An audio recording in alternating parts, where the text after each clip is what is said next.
Israel যেভাবে গাজাকে শিক্ষা দেয় বাংলাদেশকেও সেভাবে শিক্ষা দিতে হবে।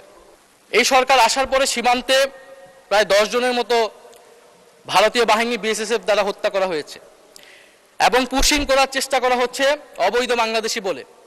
আমরা এই বাজেট অধিবেশনে পুশিং নিয়ে একটা আলোচনা করতে চেয়েছিলাম মাননীয় স্পিকার। এই আলোচনাটা আমরা জানি না কোন কারণে এই আলোচনাটা আমাদেরকে করতে দেওয়া হয়নি।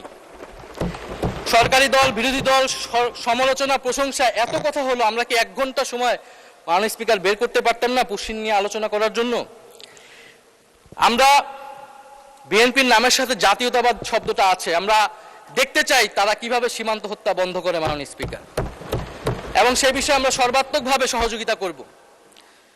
আমরা বিজেপিকে সাধুবাদ জানাই এই মহান সংসদ থেকে, তারা যেভাবে প্রতিরোধ করছে, যেভাবে দৃঢ়তার সাথে দাঁড়িয়ে রয়েছে। বাংলাদেশের 18 কোটি জনগণ মাননীয় স্পিকার বাংলাদেশ বিজেপির সাথে রয়েছে।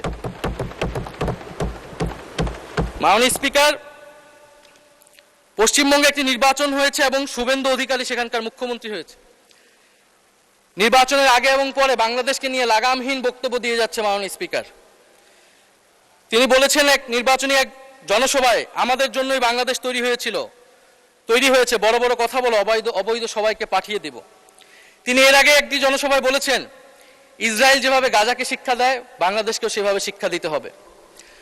মাননীয় স্পিকার, এই অদ্ভুতের জবাব বাংলাদেশ সরকারকে দিতে হবে, পররাষ্ট্র মন্ত্রণালয়কে দিতে হবে। আমরা পররাষ্ট্র মন্ত্রণালয় থেকে কঠোর জবাব আশা করছি এবং ইতিহাস ভুলে গেলে চলবে না। এই পূর্ববঙ্গের কৃষকের টাকায় মাননীয় স্পিকার কলকাতা শহর তৈরি হয়েছিল।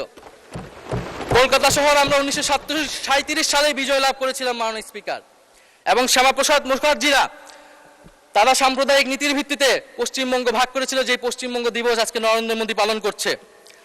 আমরা এই জাতীয়তাবাদী সরকারকে আমরা সেই সমমর্যাদায় সমতার নীতি নিয়ে আমরা প্রতিবেশীর সাথে সম্পর্ক করতে চাই। বাংলাদেশ ফার্স্ট, এটা যাতে শুধু মুখে মুখে না থাকে মাননীয়